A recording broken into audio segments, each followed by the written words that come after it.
తెలంగాణ సంస్కృతి సంప్రదాయాలకు ఎలాంటి ఇబ్బందులు కలగకుండా జాతరలను నిర్వహిస్తామని మంత్రి కొండా సురేఖ స్పష్టం చేశారు.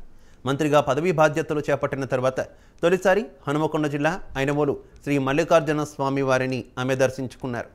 సంక్రాంతి నుంచి ఉగాది వరకు 3 నెలల పాటు జరిగే బ్రహ్మోత్సవాల నిర్వహణపై మంత్రి కొండా సురేఖ సమీక్ష నిర్వహించారు.